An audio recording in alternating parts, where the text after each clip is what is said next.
여호와께서 모세에게 이르시되 너는 바로에게 가서 그에게 이르기를 여호와의 말씀에 내 백성을 보내라. 그들이 나를 섬길 것이니라. 내가 만일 보내기를 거절하면 내가 개구리로 너의 온 땅을 치리라. 개구리가 나일강에서 무수히 생기고 올라와서 내 궁과 내 침실과 내 침상 위와 내 신하의 집과 내 백성과 내 화덕과 내 떡반죽 그릇에 들어갈 것이며 개구리가 너와 내 백성과 내 모든 신하에게 기어오르리라 하셨다 하라. 여호와께서 모세에게 이르시되 아론에게 명령하기를 내 지팡이를 잡고 내 팔을 강들과 운하들과 모두에 펴서 개구리들이 애굽 땅에 올라오게 하라 할지니라. 아론이 애굽 물들 위에 그의 손을 내밀매 개구리가 올라와서 애굽 땅에 덮이니 요술사들도 자기 요술대로 그와 같이 행하여 개구리가 애굽 땅에 올라오게 하였더라. 바로가 모세와 아론을 불러 이르되 여호와께 구하여 나와 내 백성에게서 개구리를 떠나게 하라. 내가 이 백성을 보내리니 그들이 여호와께 제사를 드릴 것이니라. 모세가 바로에게 이르되 내가 왕과 왕의 신하와 왕의 백성을 위하여 이 개구리를 왕과 왕궁에서 끊어 나일강에만 있도록 언제 강구하는 것이 좋을는지 내게 분부하소서. 그가 이르되 내일이니라. 모세가 이르되 왕의 말씀대로 하여 왕에게 우리 하나님 여호와와 같은 이가 없는 줄을 알게 하리니 개구리가 왕과 왕궁과 왕의 신하와 왕의 백성을 떠나서 나일강에만 있으리이다 하고 모세와 아론이 바로를 떠나 나가서 바로에게 내리신 개구리에 대하여 모세가 여호와께 간구하매 여호와께서 모세의 말대로 하시니 개구리가 집과 마당과 밭에서부터 나와서 죽은지라. 사람들이 모아 무더기로 쌓으니 땅에서 악취가 나더라. 그러나 바로가 숨을 쉴 수 있게 됨을 보았을 때 그의 마음을 완강하게 하여 그들의 말을 듣지 아니하였으니 여호와께서 말씀하신 것과 같더라.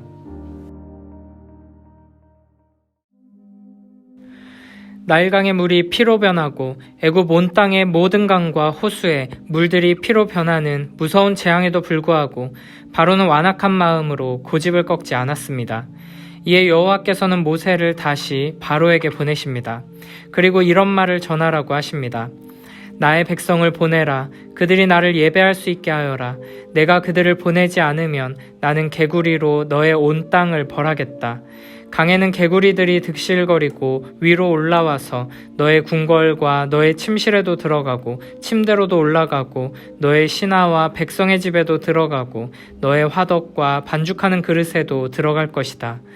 또한 그 개구리들은 너와 너의 백성과 너의 모든 신하의 몸에도 뛰어오를 것이다. 또한 아론에게 전할 말도 주십니다.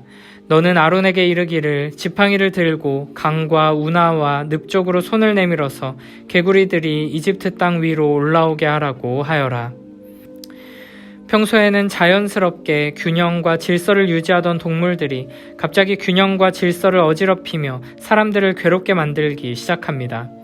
이를 통해 하나님께서는 이 세상의 모든 생물들과 자연의 균형과 질서를 다스리시며 운행하시는 분이 여호와 하나님이심을 보여줍니다. 우리는 자연이 자연스럽게 그 자리에 있다고 생각하기 쉽지만 사실은 이 세상 모든 것들은 여호와 하나님께서 창조하신 피조물들이며 하나님의 붙드시는 손길 안에서 질서와 균형을 유지하며 존재하고 있는 것입니다. 여호와의 말씀을 들은 아론은 말씀대로 순종하여 애굽 물들 위에 그의 손을 내밀었습니다. 그러자 물에서 개구리가 올라와서 애굽 온 땅을 뒤덮게 되었습니다.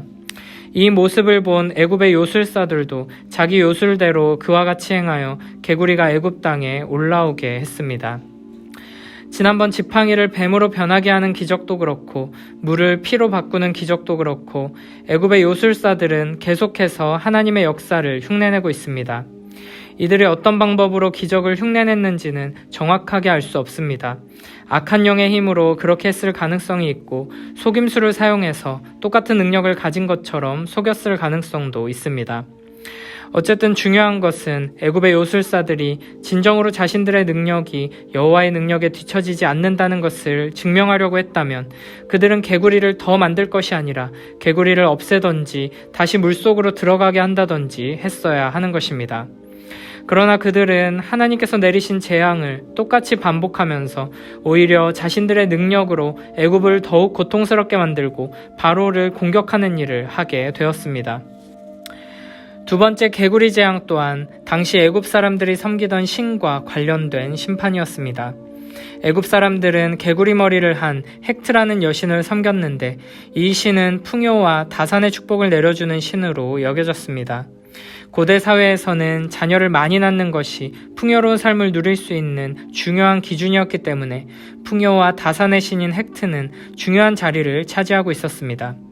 그런데 지금 애굽 사람들은 풍요와 다산을 상징하던 개구리가 오히려 끔찍한 재앙이 되어서 자신들의 삶에 큰 어려움을 주는 것을 경험하게 된 것입니다.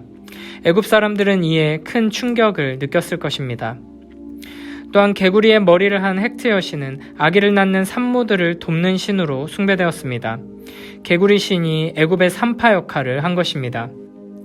이는 히브리 산파들을 동원해 막 태어난 남자 아기들을 죽이려 했고 결국에는 그 아기들을 나일강에 던져 죽게 한 바로의 죄악을 생각나게 합니다. 하나님께서는 첫 번째 재앙과 마찬가지로 이스라엘 백성들을 압제하고 학살한 바로의 죄에 대해 심판하고 계십니다. 무엇보다 여호와 하나님께서는 이 재앙을 통해 애굽의 신들은 헛된 것이며 아무런 힘도 능력도 없는 거짓된 것들임을 드러내십니다. 또한 우리 삶의 풍요와 다산을 주관하시는 분은 오직 여호와 하나님이심을 드러내십니다. 우리가 삶에서 가장 중요하게 여기는 것들, 풍요와 다산과 같은 것들이 오히려 우리 삶에 평화와 행복을 가져오는 것이 아니라 역설적으로 우리의 삶을 괴롭게 만들고 무너뜨릴 수 있다는 것을 경고하십니다. 여호와 하나님으로부터 말미암는 축복이 아니라면 그것은 언제든 재앙으로 변해 우리를 해칠 수 있다는 것을 우리는 잊지 말아야 합니다. 우리의 삶 속에 여호와 하나님께서 계시지 않고 우리의 삶의 걸음걸음이 주님의 말씀을 따르지 않는다면 우리가 아무리 이 세상 속에서 좋은 것들을 소유하고 이 세상을 통해 온갖 좋은 것들을 누리며 산다고 하더라도 그 아름다워 보이는 축복들이 언젠가는 독이 되어 우리를 해치고 우리 삶을 무너뜨릴 수 있다는 것입니다. 그러므로 우리는 개구리 재앙을 바라보며 개구리를 통해 위안과 만족을 얻으려 하는 어리석은 삶에서 돌이켜야 할 것입니다. 개구리를 의지하는 것이 아니라 개구리를 주관하시는 여호와 하나님의 선하신 통치를 신뢰하며 오직 여호와 하나님으로부터 오는 참된 위안과 영원한 만족을 소망하며 나아가는 복된 우리 모두가 되길 축복합니다. 개구리 떼가 온 이스라엘에 가득하게 되자 애굽 온 백성들의 생활이 마비가 되었습니다. 바로의 왕실과 침대까지도 개구리 떼가 침입하여 전국이 공포에 휩싸이게 됩니다. 그래서 결국 바로는 모세와 아론을 불러 이렇게 말합니다. 여호와께 구하여 나와 내 백성에게서 개구리를 떠나게 하라. 내가 이 백성을 보내리니 그들이 여호와께 제사를 드릴 것이니라. 그러자 모세가 이상한 질문을 던집니다. 내가 왕과 왕의 신하와 왕의 백성을 위하여 이 개구리를 왕과 왕궁에서 끊어 나일강에만 있도록 언제 강구하는 것이 좋을는지 내게 분부하소서. 바로가 요청한 대로 여호와 하나님께 기도해서 이 재앙을 없애달라고 하려는데 언제 재앙을 없앴으면 좋겠냐고 질문하는 것입니다. 이는 개구리 재앙이 단순한 자연현상이 아니라 하나님께서 행하시는 일이라는 것을 분명하게 드러내려는 것입니다. 바로가 모세를 통해 하나님께 간구했을 때 개구리들이 사라지는 것을 보면서 이 모든 것이 하나님으로부터 말미암은 일임을 분명하게 깨달을 수 있는 기회를 허락하시는 것입니다. 그런데 바로는 이상한 대답을 합니다. 지금 개구리 때문에 큰 고통을 당하고 있으면서 지금 당장 개구리를 없애달라고 말하지 않고 내일 없애달라고 답합니다. 이 이상한 대답은 바로의 마음이 얼마나 완악한지를 드러내주고 있습니다. 그는 이 극심한 재난 속에서도 하나님의 능력과 권위를 인정하지 않으려고 몸부림치고 있습니다. 이 모든 것이 우연히 일어난 일이고 하루만 더 버티다 보면 개구리들이 자연스럽게 사라질 수도 있지 않을까 하는 헛된 기대를 품고 있는 것입니다. 바로의 이런 모습을 통해 우리는 죄악 가운데 있는 인간이 얼마나 어리석고 완악한지를 볼 수 있습니다.